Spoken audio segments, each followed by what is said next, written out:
हिंदवी स्वराज्याचे सरसंस्थापक छत्रपती शिवरायांना मानाचा मुजरा करतो।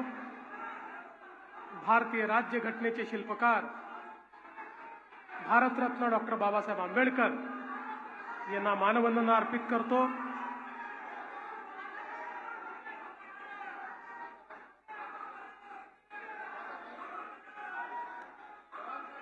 क्रांतिगुरु लहुजी वस्ताद साळवे यांना मानवंदना अर्पित करतो। आणि आज लोकशाहीर साहित्य रत्न अण्णाभाऊ साठे संशोधन व प्रशिक्षण संस्था या प्रकल्पाच्या भूमिपूजन प्रसंगी मंचावर उपस्थित असलेले महाराष्ट्राचे लोकप्रिय उपमुख्यमंत्री माननीय एकनाथराव शिंदेजी,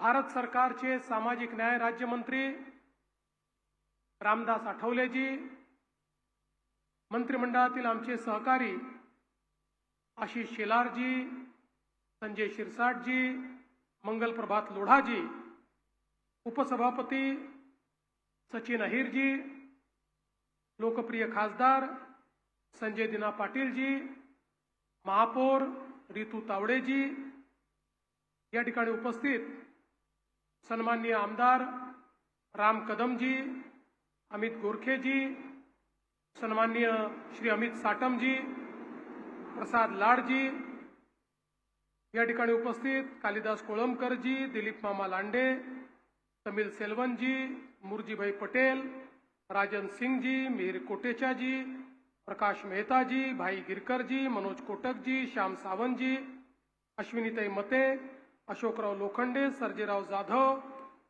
आपल्या या एसआरएचे सीओ महेंद्र कल्याणकर, या कार्यक्रमाकरता आवर्जून उपस्थित असलेले लोकशाहीर साहित्यरत्न अण्णाभाऊ साठे यांचे नातेवाईक श्रीमती सावित्रीबाई मधुकर साठे, श्री सचिन भाऊ साठे, श्रीमती ज्योती साठे, श्रीमती आरती साठे, मंचावर उपस्थित सर्व मान्यवर आणि या ठिकाणी उपस्थित सर्व माझ्या माता भगिनी आणि बंधूंनो, आजचा दिवस हा आपल्या सर्वांकरता अतिशय आनंदाचा दिवस आहे। अनेक वर्ष प्रत्येक 1 ऑगस्टला आम्ही जेव्हा अण्णाभाऊंच्या पुतळ्याला अभिवादन करायला जायचो, मुंबई असो, नागपूर असो, पुणे असो, प्रत्येक ठिकाणी एकच मागणी यायची की चिराग नगरला ज्या ठिकाणी अण्णाभाऊंचं झोपडी वजा घर होतं त्या ठिकाणी एक मोठं स्मारक तयार झालं पाहिजे। 20-25 वर्ष सातत्याने ही मागणी होत होती, पण दुर्दैवाने त्यामध्ये प्रगती मात्र फारशी होत नव्हती। आणि त्यावेळी मुख्यमंत्री म्हणून काम करण्याची संधी मला मिळाली। 2016ला आपण पहिल्यांदा हा निर्णय केला की या ठिकाणची जी जागा आहे ती अधिग्रहित करू, या ठिकाणी एसआरएचा प्रकल्प राबवू, लोकांचं पुनर्वसन करू आणि मग जी जागा उपलब्ध होईल त्या जागेवर एक अतिशय सुंदर आणि भव्य अशा प्रकारचं लोकशाहीर साहित्यरत्न अण्णाभाऊ साठेंचं स्मारक हे आपण उभं करू। त्या दृष्टीने आपण एक समिती तयार केली। 2017 साली आता ज्यांनी याचे सगळे आराखडे तयार केलेत त्या धायगुड्यांची नेमणूक आपण केली आणि त्यानंतर हा प्रयत्न सुरू केला। साधारण 2019च्या दरम्यान माझ्या हे लक्षात आलं की वेगवेगळे लोक एसआरएचा प्रस्ताव आणतात, पण मॅक्सिमम लोकांचा इंटरेस्ट हा त्यातनं आपल्या बिल्डरचं काम कसं पुढे नेता येईल अशा पद्धतीचा आहे। स्मारकाच्या बद्दल फारसं गंभीर कोणी नाही, तर प्रत्येकजण या भागामध्ये SRAच्या माध्यमातून आम्हाला फायदा कसा करता येईल या संदर्भात प्रयत्न करतोय। आणि म्हणून 2019च्या फेब्रुवारीत आपण पहिल्यांदा निर्णय घेतला की आतापर्यंत SRAने खासगी विकासकांना वेगवेगळे प्रकल्प करायला लावले, पण हा प्रकल्प आता खासगी विकासक करणार नाही, SRA स्वतः हा प्रकल्प करेल, SRA त्याच्यामध्ये पैसा टाकेल, SRA पुनर्वसन करेल आणि SRAच या ठिकाणी हे स्मारक बांधेल। हा निर्णय आपण केला। वेगवेगळे प्लॉट्स एकत्रित कसे करायचे या संदर्भातला निर्णय आपण त्या ठिकाणी केला। दुर्दैवाने 19च्या शेवटी सरकार गेल्यानंतर जवळपास 2.5 वर्ष या ठिकाणी फारसं काही काम होऊ शकलं नाही। जी काही कारणं राहिली असतील, मला कोणावर टीका करायची नाही, 1-2 बैठका झाल्या, पण फारसं काही काम झालं नाही। पुन्हा 24ला शिंदे साहेब मुख्यमंत्री झाले, मी गृहनिर्माण मंत्री झालो आणि या कामाला पुन्हा एकदा मी चालना दिली आणि सातत्याने पाठपुरावा करून याचे सगळे निर्णय आपण करून घेतले। या संदर्भात त्याचा आराखडा असेल, त्याला मान्यता देणं असेल, त्या ठिकाणी टेंडर काढणं असेल, पुनर्वसन असेल, हाही प्रश्न आला की पुनर्वसन करताना अपात्र लोकांचं काय करायचं। त्यावेळी आम्ही निर्णय केला की पात्र असो की अपात्र असो, अण्णाभाऊंचं स्मारक करायचं असेल तर ते स्मारक वंचितांना उद्ध्वस्त करून करता येणार नाही। त्यामुळे प्रत्येकाला या ठिकाणी त्याचं पुनर्वसन केलं पाहिजे आणि तशा पद्धतीनं ते पुनर्वसन आपण केलं। मी मनापासून SRAचे श्री कल्याणकर आणि त्यांच्या अधीनस्थ सगळ्या अधिकाऱ्यांचं अभिनंदन करतो की त्यांनी अतिशय चांगल्या पद्धतीनं वेगानं हा संपूर्ण प्लॉट रिकामा केला आणि आता पहिल्या टप्प्याचं भूमिपूजन आपण आज करतोय। मला 2 लोकांचा उल्लेख या ठिकाणी निश्चितपणे केला पाहिजे। खरं म्हणजे मंचावरच्या अनेक लोकांनी यात खूप मोलाची मदत केली आहे, पण राम कदम जे आमचे इथले आमदार आहेत त्यांचा मी विशेष उल्लेख करेन, कारण रामभाऊंनी याच्या प्रत्येक पावलावर त्या ठिकाणी मदत तर केलीच, पण दुर्दैवाने पहिलं प्लॅनिंग हे चुकलं होतं आणि या ठिकाणी घर दुसरीकडे आणि स्मारक दुसरीकडे अशा पद्धतीचं प्लॅनिंग झालं होतं। कदाचित थोडं सोयीचं वाटल्यामुळे ते प्लॅनिंग करण्यात आलं होतं। रामभाऊंनी ते निदर्शनास आणून दिलं आणि सांगितलं असं चालणार नाही आणि मग पूर्ण प्लॅनिंग आम्ही बदललं आणि सांगितलं जिथे घर तिथेच स्मारक आणि अशा पद्धतीनं या सगळ्या याच्यात रामभाऊंनी खूप चांगली मदत केली। आणि दुसरं याचा सातत्याने पाठपुरावा करणारे आमदार अमित गोरखे यांचंही मी मनापासून अभिनंदन करेन की ज्यांनी सातत्याने या सगळ्या गोष्टींचा पाठपुरावा या ठिकाणी केला। आणि आज मला आनंद आहे की मागच्या काळात मी आणि शिंदे साहेबांनी सातत्याने बैठका घेऊन यातले सगळ्या अडचणी दूर झाल्या आणि आज या स्मारकाचं काम हे या ठिकाणी सुरू होत आहे। ही खरोखर आपल्या सर्वांकरता अतिशय आनंदाची गोष्ट आहे। आपल्या सर्वांना माहिती आहे लोकशाहीर अण्णाभाऊ साठेंचं या ठिकाणी जे कार्य आहे, जे कर्तृत्व आहे, भारताच्या स्वातंत्र्य लढ्यात असेल, गोव्याच्या स्वातंत्र्य लढ्यात असेल किंवा संयुक्त महाराष्ट्राच्या चळवळीमध्ये असेल, या प्रत्येक ठिकाणी वंचितांचा आवाज म्हणून, कष्टकऱ्यांचा कामगारांचा आवाज म्हणून आणि विद्रोहाची धार म्हणून त्या ठिकाणी लोकशाहीर अण्णाभाऊ साठेंनी एक अतिशय मोलाचं कार्य केलंय.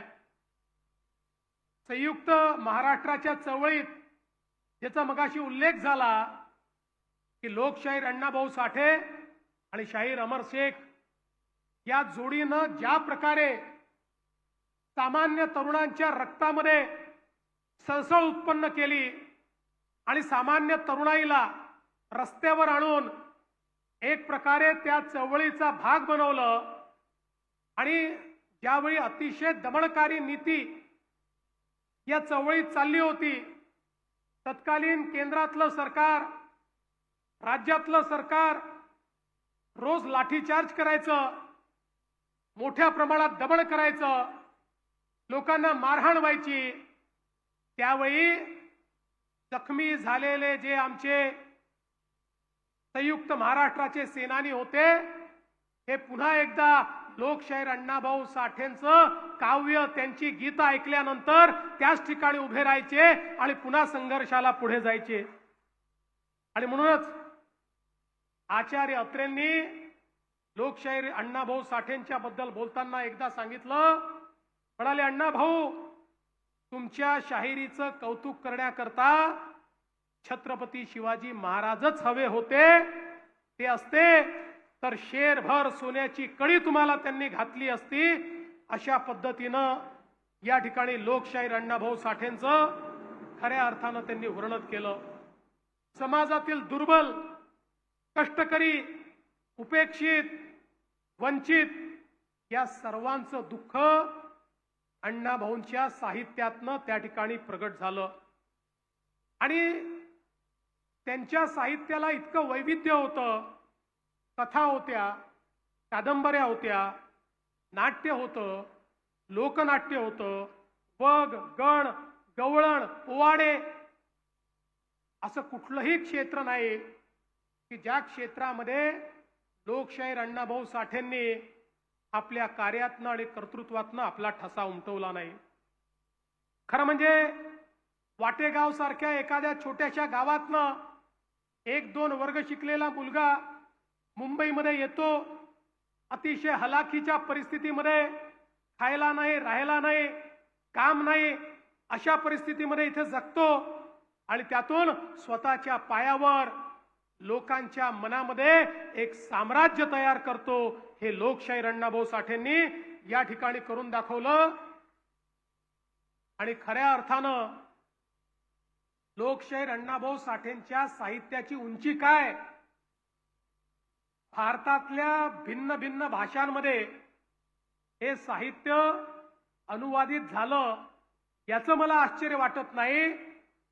पण खऱ्या अर्थानं याचं कौतुक वाटतं आणि याचा अभिमान वाटतो की जगातल्या 27 भाषांमध्ये लोकशाहीर अण्णाभाऊ साठे यांचं साहित्य अनुवादित झालं.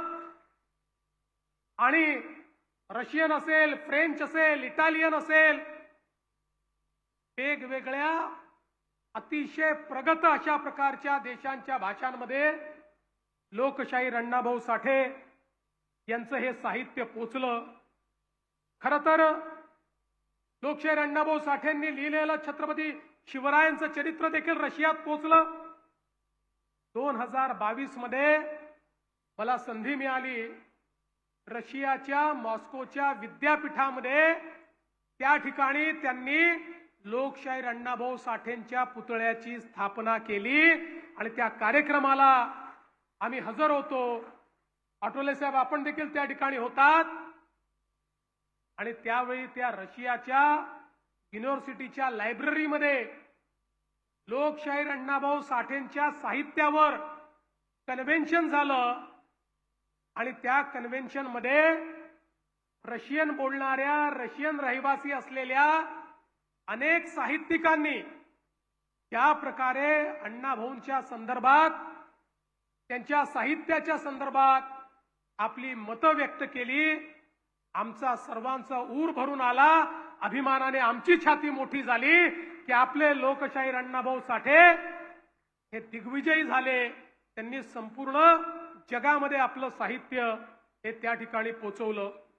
आपल्याला कल्पना आहे की या ठिकाणी फकीरासारखी त्यांची कादंबरी जी अजरामर झाली, जो फकीरातला नायक फकीरा आजही सामान्य माणसाच्या व्यथांना अभिव्यक्ती देतो आणि केवळ अभिव्यक्ती देत नाही तर लढण्याचं सामर्थ्य देखील देतो। त्यामुळे त्यांनी जे साहित्य निर्माण केलं ते त्या काळाला सुसंगत तर होतच, पण त्यांचं साहित्य कालजयी आहे, ते आजही तेवढंच सुसंगत आहे। आणि म्हणूनच महाराष्ट्र सरकारने निर्णय करून त्यांच्या साहित्याचे खंड हे प्रकाशित करण्याचा आम्ही निर्णय केला। आणि आपल्याला माहिती असेल मागील वर्षीच आम्ही त्यातले काही खंड हे त्या ठिकाणी रिलीज देखील केले।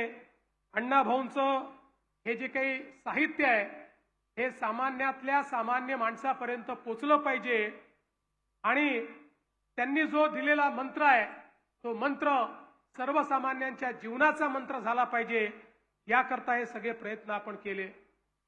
शिंदे साहेबांनी मगाशी सांगितलं की आपल्या सगळ्यांची मागणी होती की या ठिकाणी पार्टीप्रमाणे आरटीची निर्मिती केली जावी आणि निश्चितपणे त्या ठिकाणी आम्ही आरटीची निर्मिती केली आणि आरटीच्या माध्यमातून आज मला अतिशय आनंद आहे।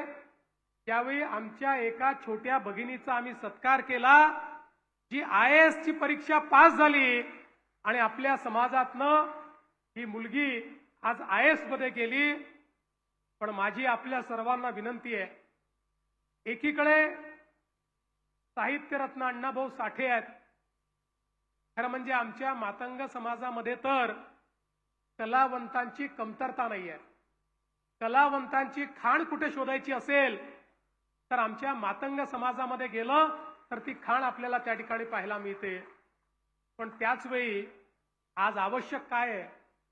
आवश्यक आहे आपल्या समाजाला शैक्षणिक दृष्ट्या, सामाजिक दृष्ट्या, आर्थिक दृष्ट्या आपल्याला कसं पुढे नेता येईल।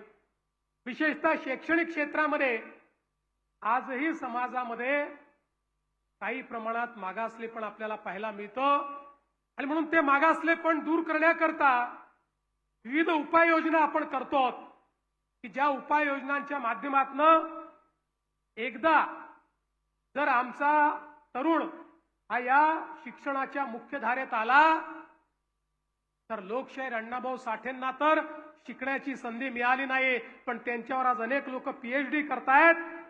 पण तीच प्रतिभा या समाजातल्या अनेक तरुणांमध्ये आपल्याला तयार करता येईल आणि म्हणून त्याही दृष्टीने आपल्याला सगळ्यांना मिळून या ज्या संस्था आहेत ही केवळ स्मारक नाही आहेत, या स्मारकांच्या माध्यमातून हा प्रचार आणि प्रसार करण्याचा प्रयत्न आपल्याला करायचा आहे। मला आनंद आहे की याच्यामध्ये टप्पा 1 ला नौदलाच्या परवानगीची चा प्रश्न होता तो आपण सोडवलाय। टप्पा 2 करता आता नौदलाची परवानगी काही अडचणी आहेत त्याही आपण त्या ठिकाणी सोडवू आणि अतिशय चांगल्या पद्धतीनं हे स्मारक या ठिकाणी करू।